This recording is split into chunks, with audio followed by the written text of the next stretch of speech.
అనేది నా వరకు ఒకసారి ఆలోచిస్తే మాత్రం ఇది ఒక హాస్యాస్పదంగా అంటే ఒక జోక్ లాగా అయిపోయింది. కేసీఆర్ బిడ్డ ఒక ఉద్యమకారుని డాటరు తెలంగాణ రాష్ట్రం ఏర్పాటులో కీలక పాత్ర పోషించిన కేసీఆర్ బిడ్డ అయ్యుండి ఈ రోజు వరకు వాళ్ళ కుటుంబానికి కేసీఆర్ కవితకైనా హరీష్ రావుకైనా కేటీఆర్ కైనా వాళ్ళందరికీ ఎవరి ద్వారా గుర్తింపు వచ్చింది? కేసీఆర్ ద్వారా. కేసీఆర్ లేకుండా కవిత ఎక్కడుంది? అది ఒక కుటుంబంలో ఆధిపత్య పోరు కాస్త బయటకు వచ్చి పార్టీ పెట్టింది. నిజంగా ఇది ఒక పెద్ద జోక్ కవిత పార్టీ అంటే.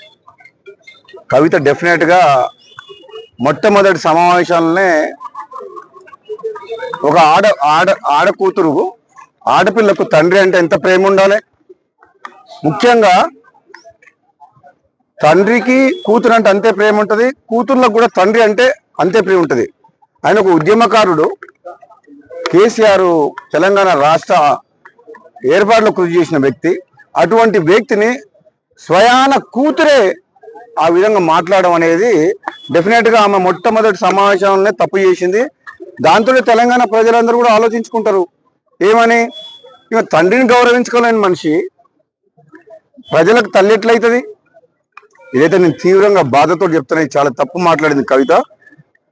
నీకు మీ అన్నతోడు కోపం ఉండొచ్చు, నీకు అధికారం కావాలనే ఆశ ఉండొచ్చు, అంతేగాని దానికోసం నువ్వు ఫైట్ చేస్తే తప్పులేదు. కానీ నువ్వు మీ సొంత కన్న తండ్రినే ఆ మాట అనడం, నీవేదో చేస్తా తెలంగాణలో అని అంటే నువ్వు ఎవరు నమ్ముతారు? నేను అసలు యాక్చువల్గా క్లారిటీగా ఇంతవరకు మాత్రం లిక్కర్ కుంభకోణంలో క్లీన్ చిట్ ఎక్కడొచ్చింది? మద్యం కుంభకోణం విషయంలో కోర్టు ఇంకా పెండింగ్లే ఉన్నది. దానికి మంచి ఆధారాలు కూడా ఉన్నాయి. ఇప్పటికిప్పుడే మొత్తం తెలంగాణ ఉద్ధరిస్తున్నాయి. తెలంగాణ సంగతి తర్వాత కానీ మేము చాలా మంది నువ్వు చూసుకునేటోళ్ళు. కానీ ఫస్ట్ నువ్వు ఆ కేసులకి ఎట్లా బయటపడుతావు అది చూసుకో ఫస్ట్. అది ఇంకా కేసు క్లోజ్ కాలేదు. నిజంగా ఈ రాజకీయ పార్టీ పెట్టాలంటే అంతకుముందు గతంలో ఒకసారి కేసీఆర్ అన్నట్టు పార్టీ పెట్టాలంటే పాండవ పెట్టినట్టు అయిపోయింది. నీ దగ్గర పైసలు ఉన్నాయని చెప్పి కొంతమందిని తీసుకుపోయి ఒక ఫంక్షన్ హాల్ తీసుకొని నీకు సోషల్ మీడియాలో చేసుకొని పార్టీ డిక్లేర్ చేసి పడేసింది. అది కూడా పోయిపోయి తెలంగాణ రాష్ట్ర సేన టీఆర్ఎస్ అంట. ఎంత తెలివిగా ఆ పేరును వాడుకొని ఏదో కొన్ని సీట్లు మాట్లాడుకొని మళ్ళీ రేపు పొద్దున గెలిచి రాజకీయ లబ్ధి కోసం ప్రయత్నం చేసిన తప్పితే కవిత వల్ల ఏమి ఊరు లేవదు, ఏమంటారు ఇంకా ఊరు లేవదు, పీరు కాలేదు. నాకు తెలిసినంత వరకు అయితే ఆమె స్వయంగా కూడా గెలవదు. ఆమె పార్టీ సంగతి వదిలిపెట్టు, సొంతంగా ఆమె పోటీ చేసిన నియోజకవర్గంలో కూడా డిపాజిట్ కూడా రాదు కవితకు. ఎందుకంటే ఆ మర్యాద పోగొట్టుకుంది. ఫస్ట్ మీటింగ్ లో తండ్రిని కేసీఆర్ లాంటి వ్యక్తిని తిట్టి ఆమె ఉన్న మర్యాద పోగొట్టుకుంది. ఒకరిద్దరు మంత్రివర్గాలకి చూద్దాం అది రాష్ట్ర కాంగ్రెస్ పార్టీ అధిష్టానం ఏ నిర్ణయం తీసుకుంటుందో. గతంలో నాకు కాంగ్రెస్ పార్టీ హామీ ఇచ్చింది కాబట్టి ఒకవేళ అవకాశం వస్తే కాంగ్రెస్ పార్టీ అధిష్టానం ఇస్తే తప్పకుండా ఈ ప్రాంత ప్రజలకు, మునుగోడు నియోజకవర్గ ప్రజలకు, తెలంగాణ రాష్ట్ర ప్రజలకు నిజాయితీగా రాహుల్ గాంధీ గారి నాయకత్వంలో, ముఖ్యమంత్రి రేవంత్ రెడ్డి గారి నాయకత్వంలో ఈ ప్రాంత అభివృద్ధికి, పార్టీ కొరకు, ప్రభుత్వకు మంచి పేరు తెచ్చే విధంగా ఈ ప్రజల కోసం పనిచేస్తా.